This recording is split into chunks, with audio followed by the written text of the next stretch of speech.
start by showing you how to prepare your feathers for this, and also how to do the arrowheads. These little feathers here are called naguas. You can buy them in packs of about, I don't even know how many there are, from Torbs. Now this little trick, Lincraft at the moment has 40% off. You told the world. Finishes tonight. Yeah. Oh, does it? Well, that was handy for me because I got 40% off this. Now the rotary cutter, Lindsay reckons you can use the rotary cutter to cut your feathers. Now I was a bit skeptical at the time because I thought, oh, that's a bit too simple. Well, guess what? That's a pig's ear. That's a terrible job. But with skill, you could use that to prepare your feathers. Yeah. So, first of all, if I was to hold it nicely in place and just go like that, that's better. Practice. That's great. Yeah? And then you just got to hold it in position and then just find the line and go down it. The next thing you need to do is just firmly tear off all the nonsense that you don't want.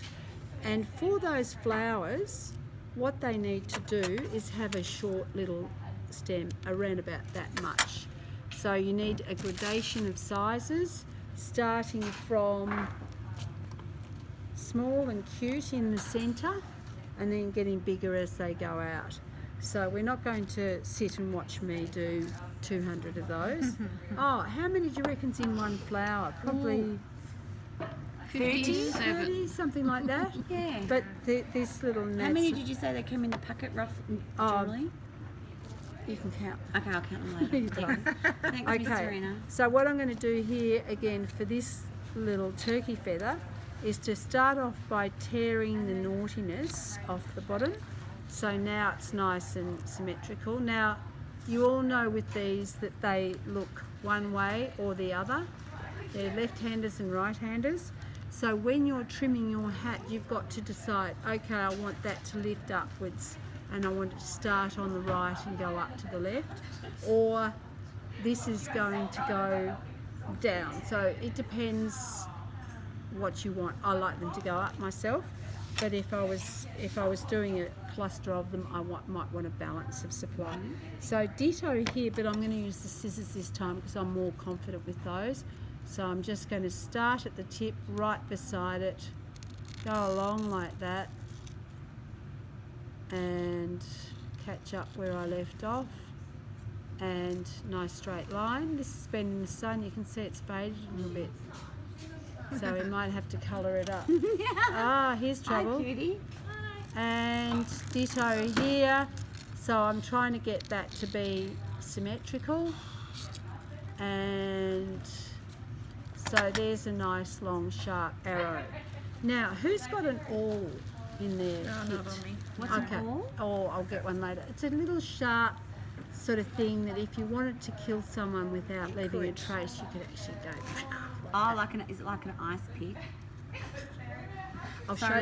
I'll show you an awl a little bit later. So there's how to create that. I've used an awl to gouge into the back of that and then shove the wire into there. So we'll get hold of that for one of the next videos and go on with that. So that's all my turkey nonsense. For this, I'm going to need an iron, so I'm going to show you that later. To do your feathers, I think I've asked you to do 2 samples of feather trims. Now, if I was doing it, I would do 1 sample of big hefty feathers and 1 sample of little light fairy feathers. If you wanted to, you could put them in a piece together, you could colour coordinate them, or you could combine them with other components. Thank you, Deb.